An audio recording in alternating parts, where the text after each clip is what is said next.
Et bonjour à tous. Alors aujourd'hui, nous allons aborder le thème de la scolarité. Nous avons un fils qui va avoir 16 ans au mois de mars, l'année prochaine, et qui a fréquenté 3 écoles différentes sur notre village. Il est toujours scolarisé dans une école justement gouvernementale qui est sur notre village. Et donc, je vais vous parler de ces écoles qui sont des écoles de temple ou des écoles gouvernementales. C'est parti!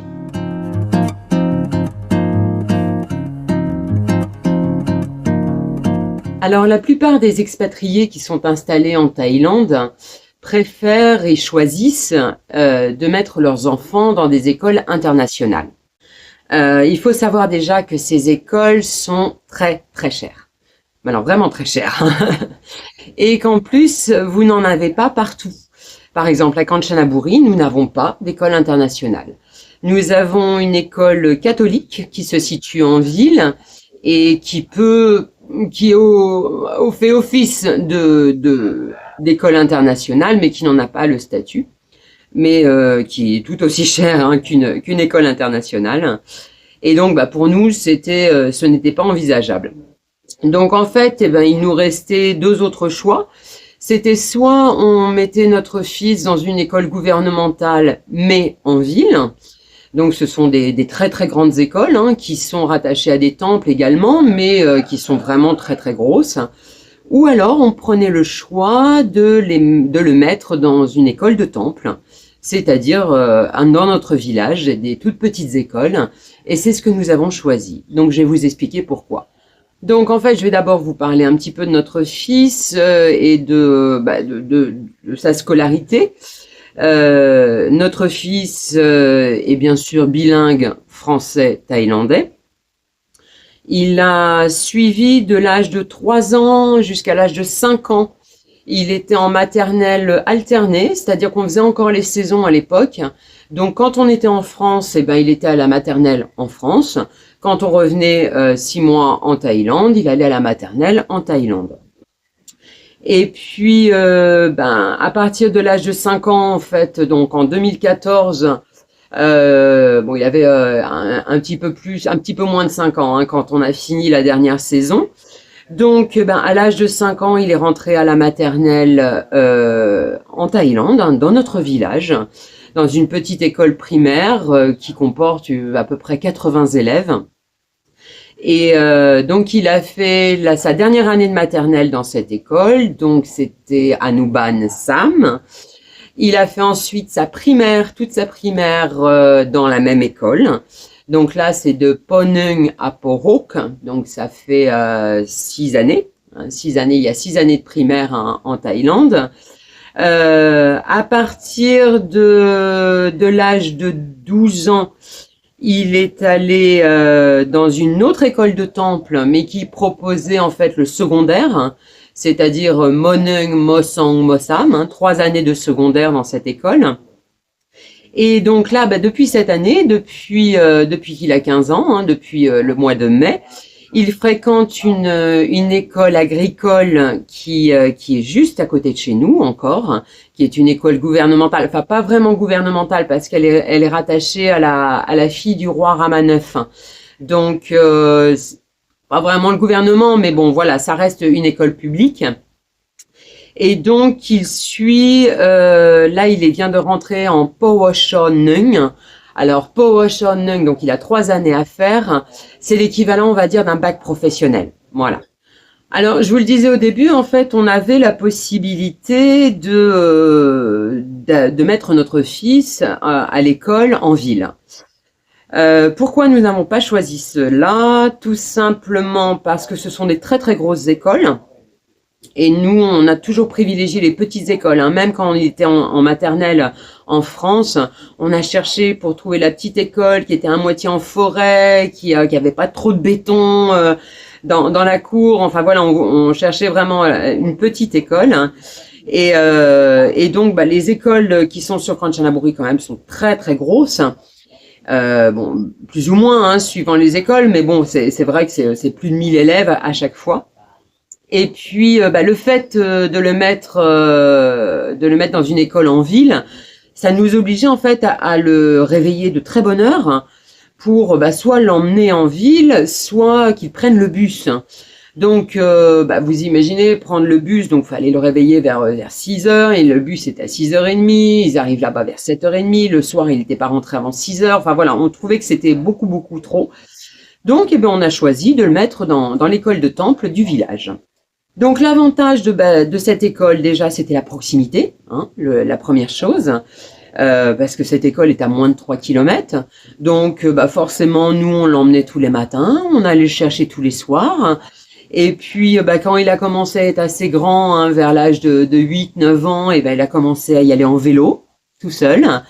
C'était marrant parce qu'en fait, il partait une demi-heure avant avec son petit vélo. Et puis, sur le chemin, en fait, il retrouvait tous ses copains.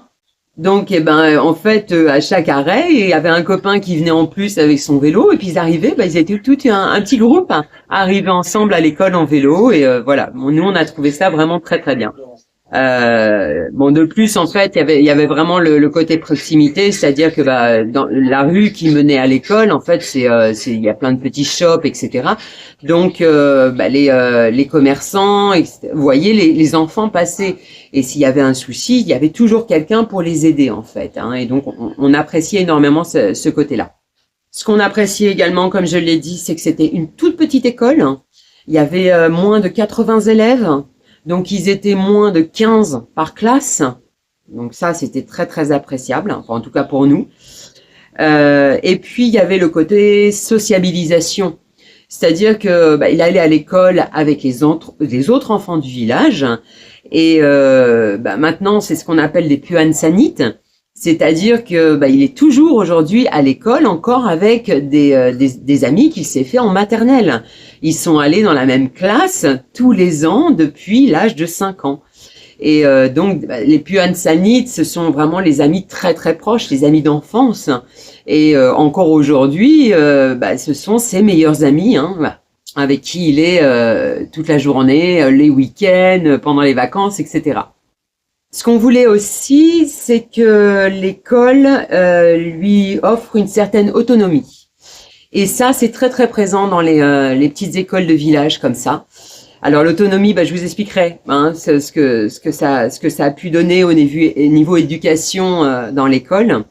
Et puis, on voulait également qu'il y ait l'apprentissage de base, hein, qu'on lui donne des bases en mathématiques, en thaïlandais, en histoire, géo, etc.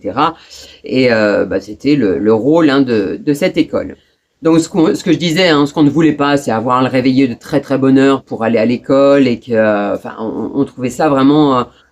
On trouvait ça un peu violent en fait, hein, pour le corps d'un enfant de devoir le réveiller de très bonne heure pour prendre le bus ou pour que nous on l'emmène à l'école en ville, puisqu'on est à 15 km à peu près de la ville.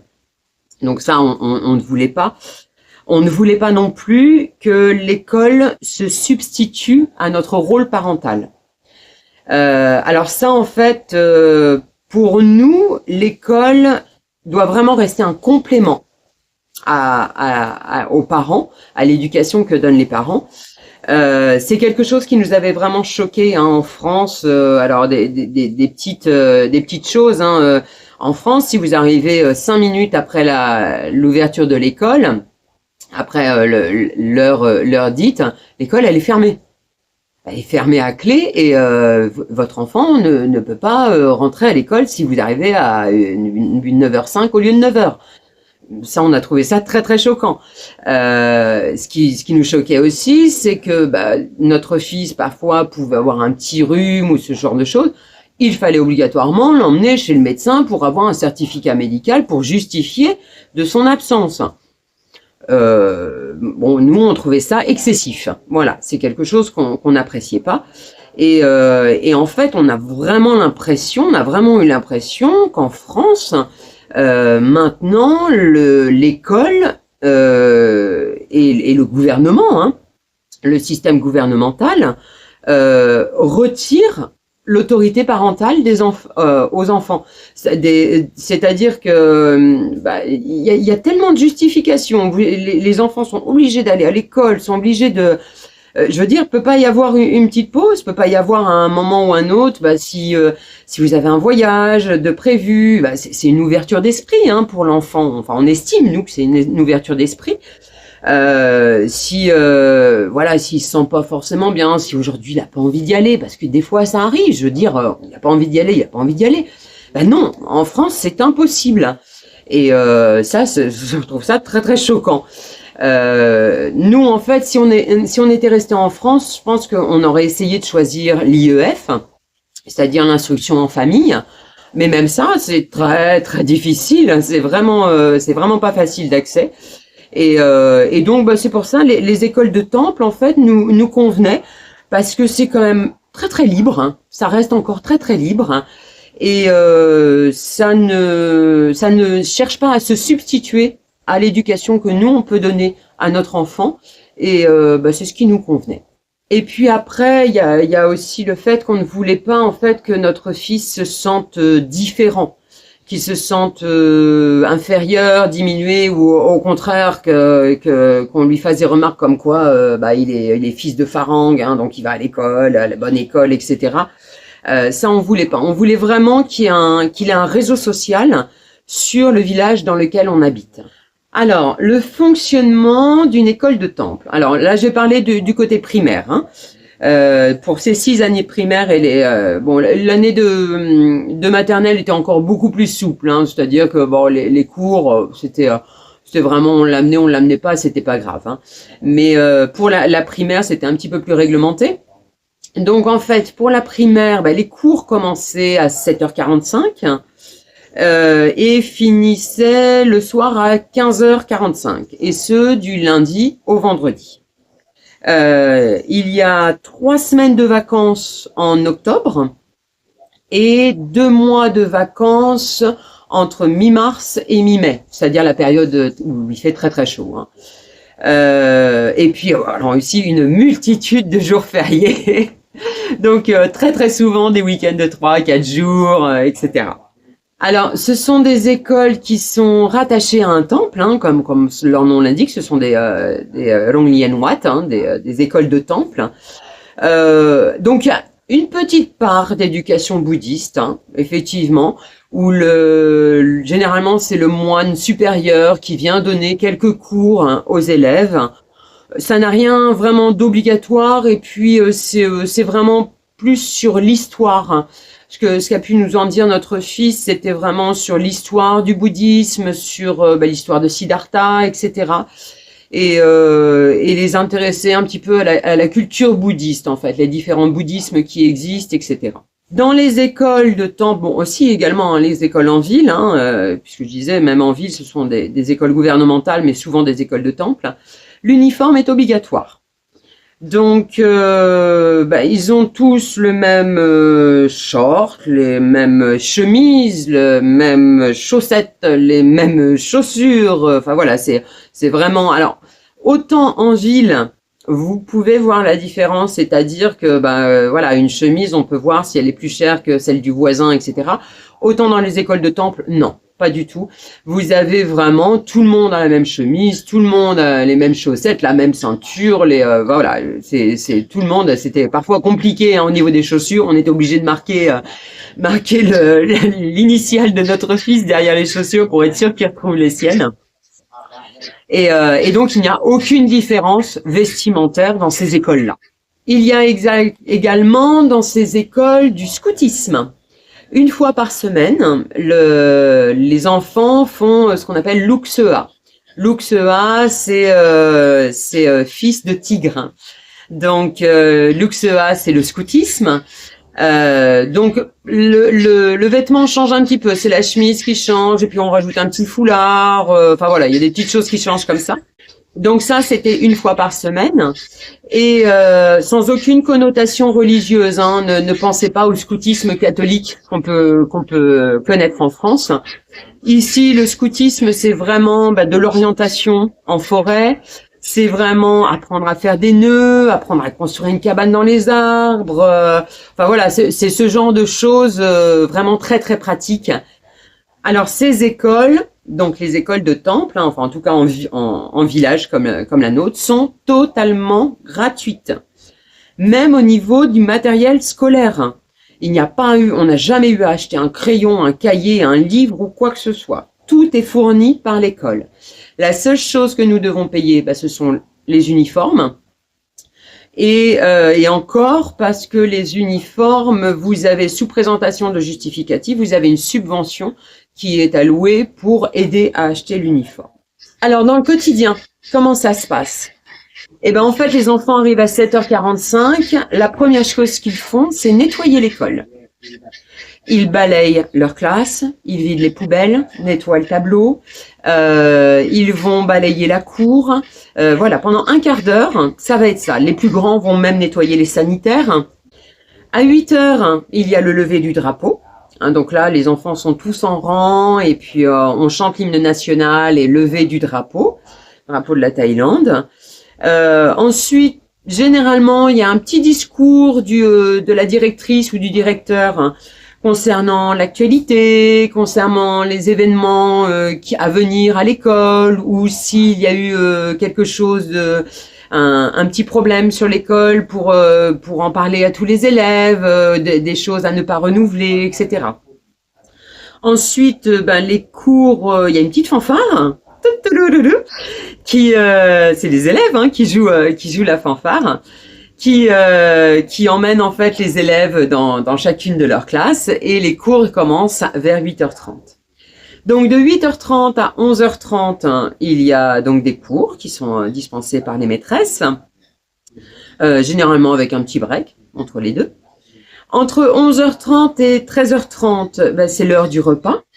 Donc là, c'est les plus petits mangent en premier, parce qu'après, à 12h30, les plus petits font la sieste.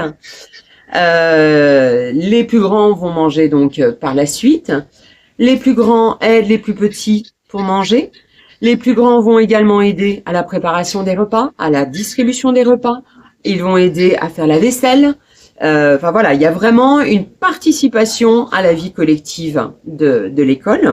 Le repas est donc fourni par l'école. C'est un repas totalement basique. C'est un plat, généralement un plat de riz, avec accompagnement, mais c'est une assiette de riz ou une soupe de pâtes, et puis un dessert. Et si les enfants n'aiment pas ce qui a été proposé à l'école, ou s'ils ont encore faim après, il y a des petits vendeurs ambulants qui viennent le midi à l'école. Donc ils peuvent acheter des petites brochettes. Il y avait même une époque, il y avait même des mini hamburgers. Voilà, il y avait plein de petites choses comme ça. Et donc ça signifie en fait que les élèves ont chacun de l'argent de poche dès la première année de primaire. Notre fils, en première année de primaire, avait 5 bahts par jour. Et donc, avec ces 5 bahts, soit il s'achetait quelque chose à manger ou à boire, parce qu'il y avait aussi des boissons après, soit ils pouvaient capitaliser, c'est-à-dire qu'ils pouvaient donner cet argent à une maîtresse qui le marquait sur un petit compte bancaire, comme un compte bancaire, et donc qui capitalisait cet argent, qui leur donnait des intérêts en fait, puis il laissait cet argent comme un compte bancaire. Et donc l'enfant pouvait soit récupérer cet argent quand il le voulait, soit attendre la fin de ses 6 années de primaire et récupérer la totalité. Alors, je reviens au niveau des boissons, parce que ça c'est quelque chose qui avait vraiment choqué mon mari. C'est que quand notre fils était à l'école maternelle en France, pour pouvoir aller boire de l'eau, il devait demander la permission. Et ça, c'est quelque chose qui l'avait vraiment choqué. Donc, en Thaïlande, non, enfin, en tout cas, pas dans les écoles de temple. Vous avez une grande fontaine avec de l'eau et des glaçons dedans. Les élèves vont boire comme ils veulent.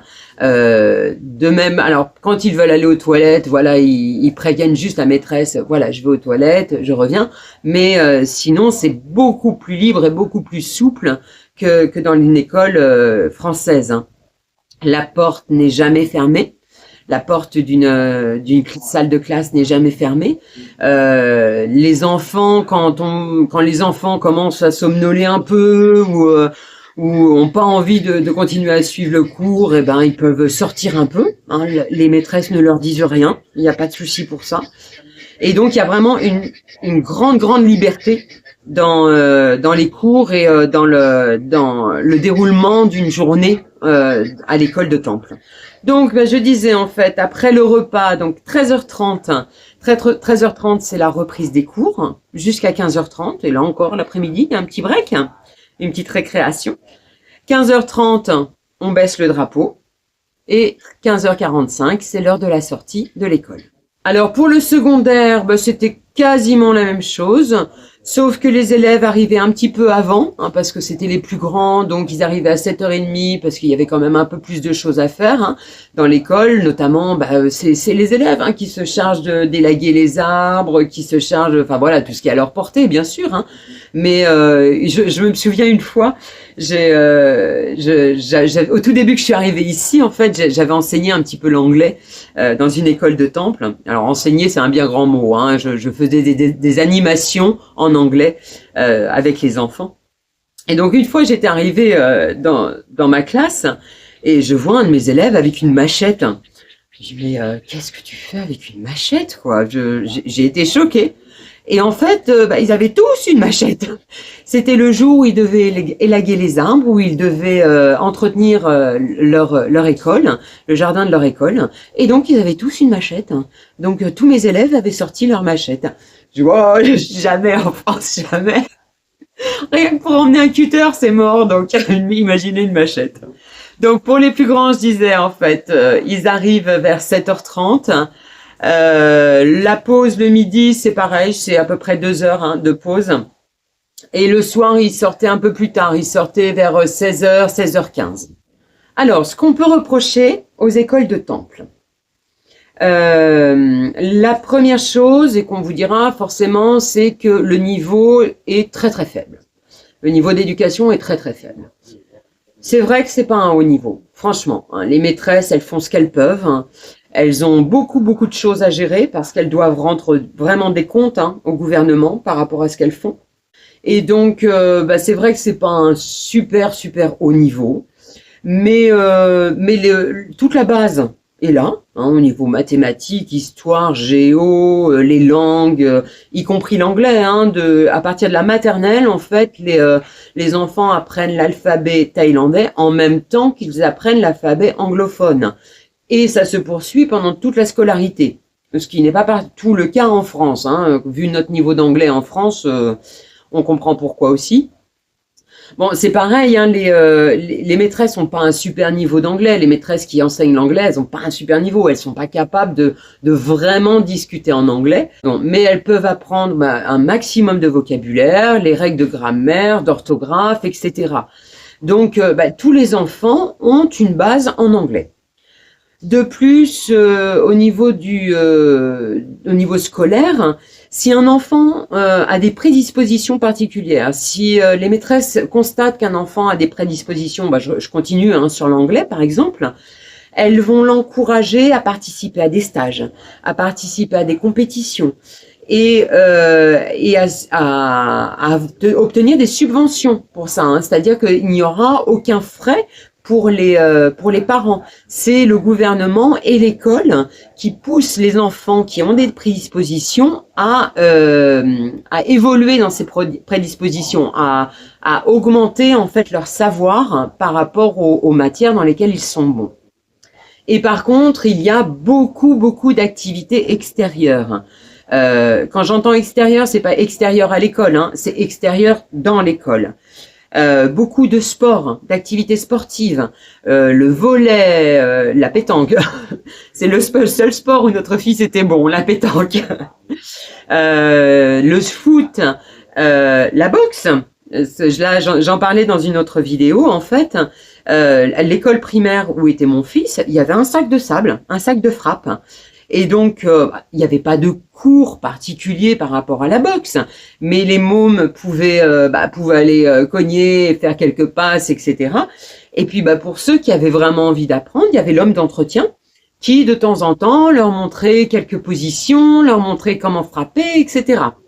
Et donc ça, ils y avaient tous accès, c'est totalement libre.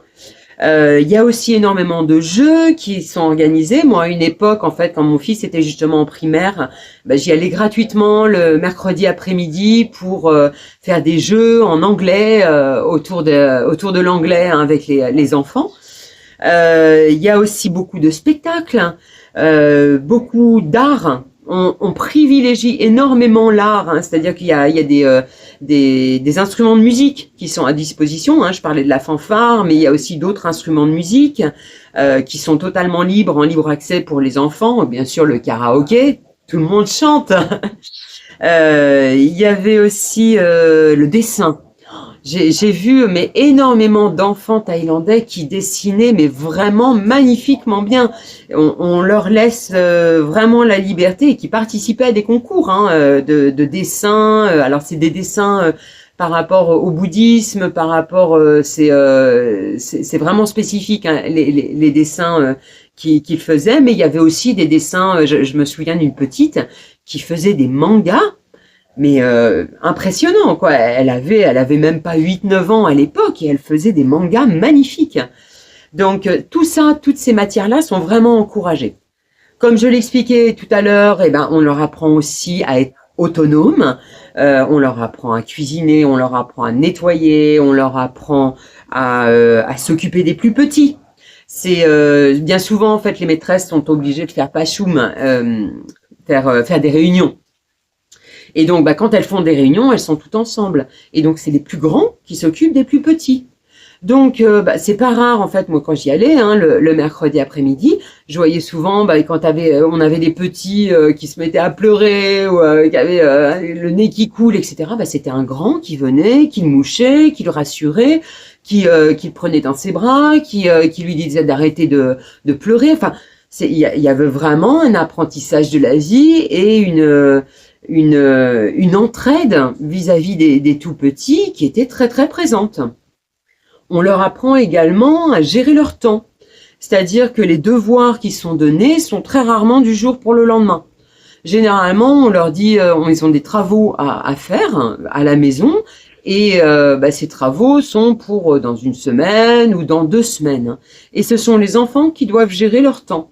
Ils ont la possibilité même de faire ces travaux à l'école. Hein. Ils trouveront les ordinateurs dont ils pourront avoir besoin, les livres, il y a la bibliothèque qui est à disposition. Et puis, voilà, ces travaux, les devoirs peuvent être faits à l'école. Notre fils avait très très peu de devoirs à la maison. Il arrivait à gérer à l'école et à faire ses devoirs et à les rendre à la maîtresse. Et si les devoirs sont pas rendus en heure, eh ben en fait les maîtresses attendent le moment où on approche des tests pour dire aux enfants attention, ce devoir-là n'a pas été rendu. Attention, celui-là n'a pas été rendu. Il faut le rendre avant les tests. Et donc les enfants se faisaient généralement avant les tests. Il y avait une semaine où notre fils il faisait un petit coup de speed pour finir tous ses devoirs avant les tests de fin de semestre. Alors il y avait une chose aussi que je ne voulais pas, enfin qu'on ne voulait pas avec mon mari, c'est l'esprit de compétition.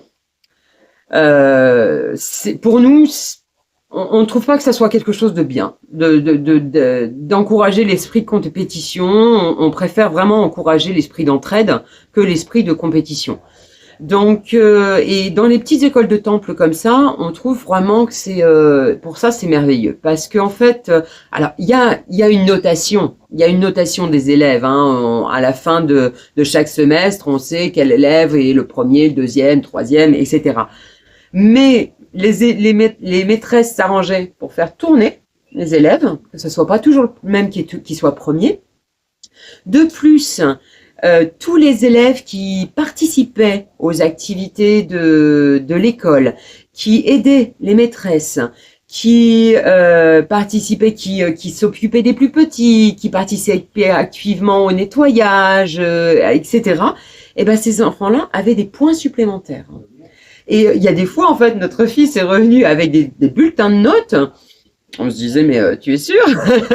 Et en fait, bon, il y avait des matières où il était moins fort que les autres, hein, voilà. Mais en fait, elles arrivaient à pallier ces faiblesses parce que notre fils était demandeur pour aider et était toujours prêt à participer.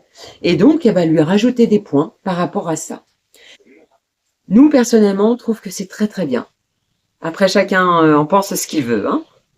Et puis, il y a une chose qu'on apprécie énormément, c'est qu'on enseigne le respect des professeurs, le respect des aînés, le respect des parents. Chaque année, il y a One Clou. One Clou, c'est le jour des professeurs. C'est le jour où les élèves vont fabriquer un panier de fleurs, un panier spécifique. Alors, il faut vraiment faire appel à l'imagination parce qu'il y a des fois, il y a des choses. J'ai vu des élèves en fait fabriquer tout un panier avec des pièces de moteur de mobilette. Et donc, en fait, ce panier, bah, il est fait pendant toute la semaine avant le jour des professeurs. Et le jour dit, en fait, ils offrent ce panier aux professeurs, ils font le why et ils remercient leurs professeurs pour tout ce qu'ils leur apprennent dans l'année. Et donc, il y a vraiment un très très grand respect des professeurs. Encore aujourd'hui, notre fils côtoie les professeurs qu'il a eus pendant la primaire, parce que ce sont des maîtresses qui vivent sur notre village.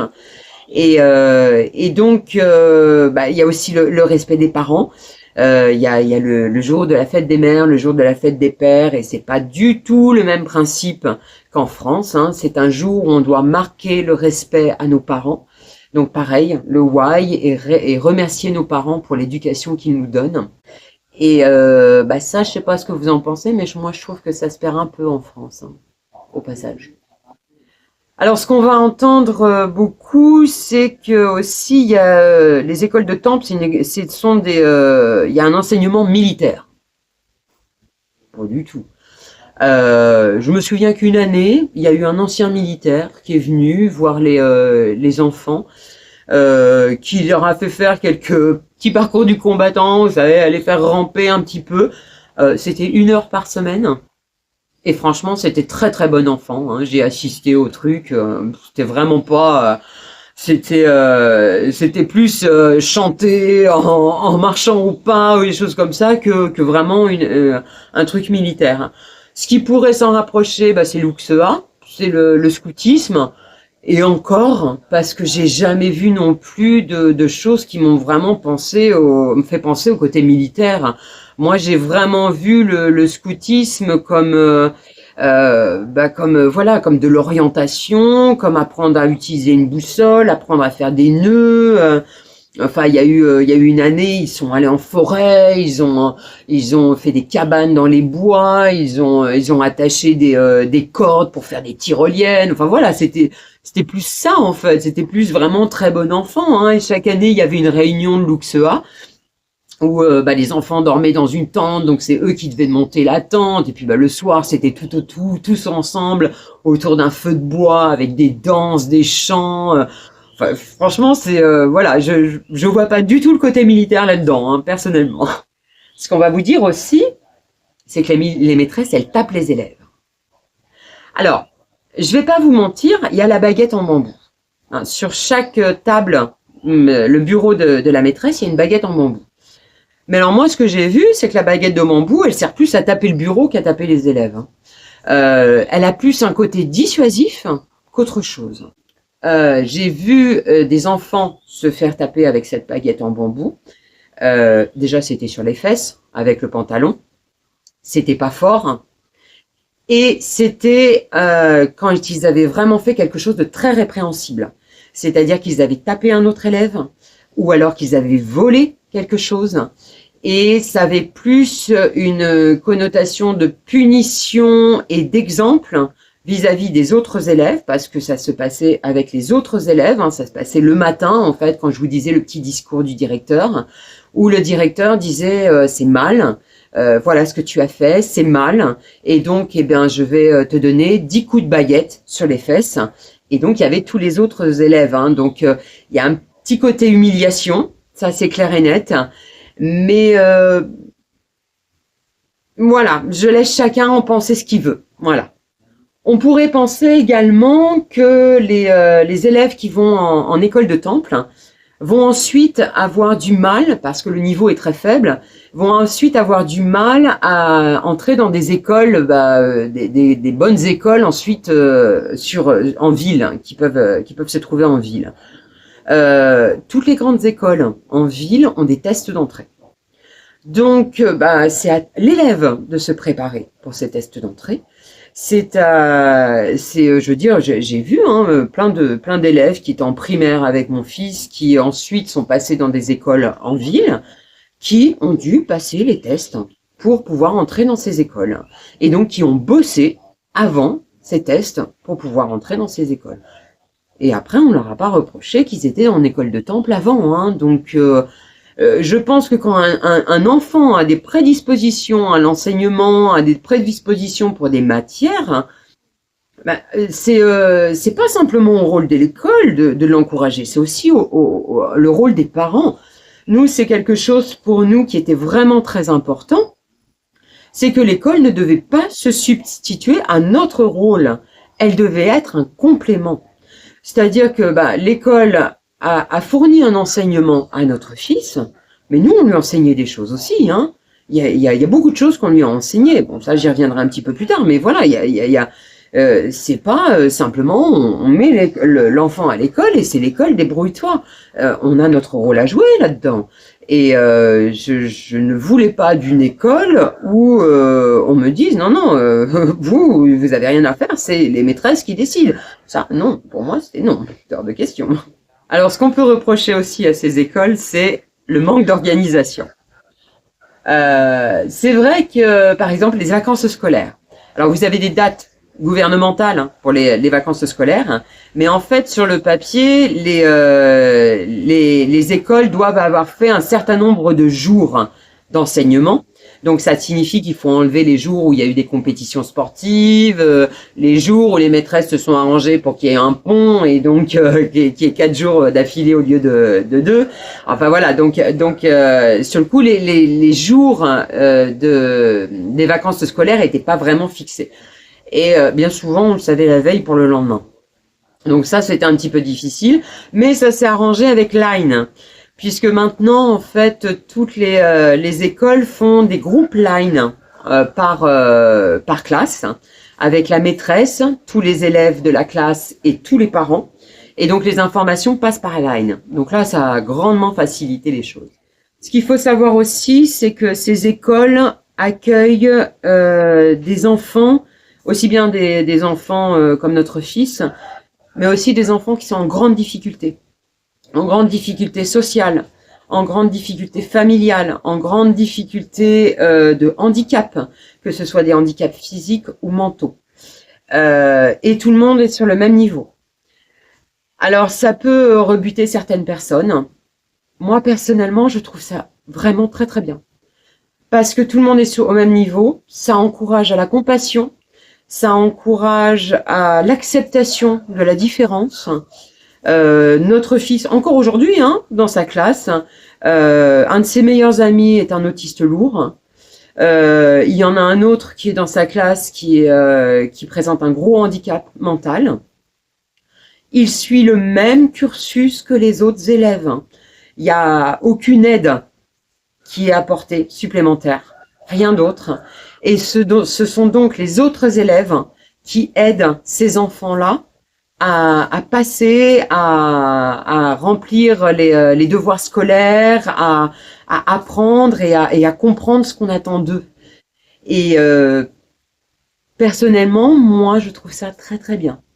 Il n'y a pas de différence marquée entre les enfants, entre guillemets, normaux, je mets vraiment des guillemets, entre normaux et ceux qui présentent des différences.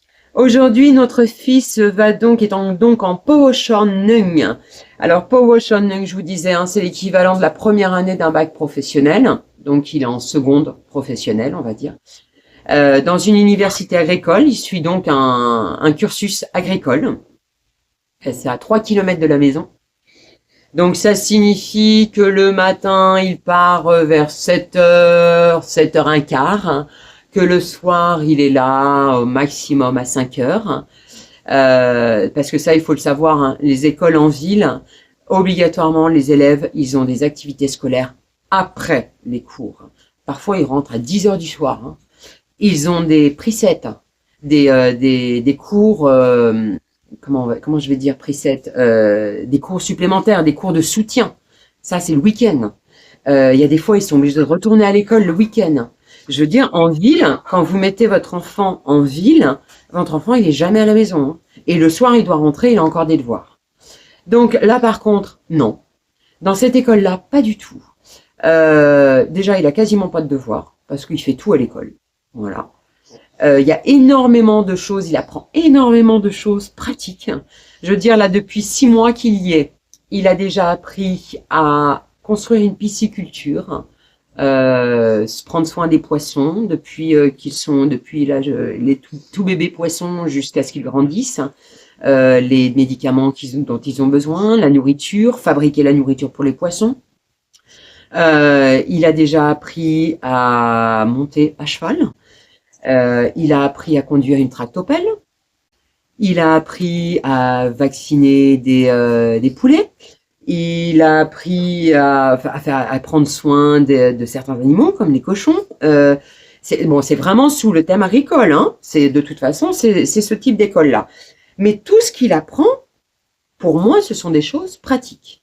Tout en sachant qu'il continue à apprendre l'anglais, il continue à faire des mathématiques, et ces mathématiques sont plus dirigées vers le côté commerce, vers le côté quand on est fermier, qu'on doit vendre sa production. C'est ça qu'il apprend. Il continue à apprendre le thaïlandais, et dans cette école, notre fils fait également Rodo. Alors, Rodo, c'est un service militaire anticipé. C'est-à-dire qu'ils font une centaine d'heures par an sur les 3 ans de leur scolarité. Ils font une centaine d'heures par an à l'école militaire. Donc, nous, c'est à la DIA, hein, c'est à Kanchanaburi.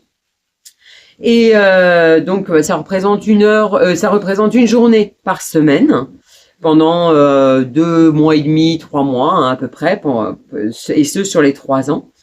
Et une fois qu'ils sont diplômés de l'ODA, ils sont exemptés de service militaire.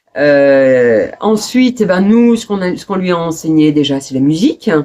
Il joue de la batterie, il joue de la guitare, il chante, on lui a enseigné le solfège. Il est bilingue français-anglais. Même si j'avoue que j'ai fait un peu l'impasse, hein, sur la grammaire et la conjugaison, mais bon, il peut lire du français, hein, sans aucun problème, même s'il l'écrit avec pas mal de fautes. L'anglais, il est pas bilingue, hein, mais il connaît pas mal de vocabulaire en anglais.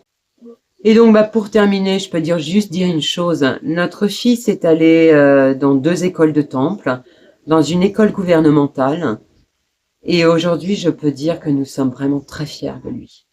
Très fiers de l'adolescent qu'il est et de l'homme qu'il est en train de devenir. Et on ne changerait nos choix pour rien au monde. Je vous souhaite à tous une très très belle journée et je vous dis à très bientôt. Ciao!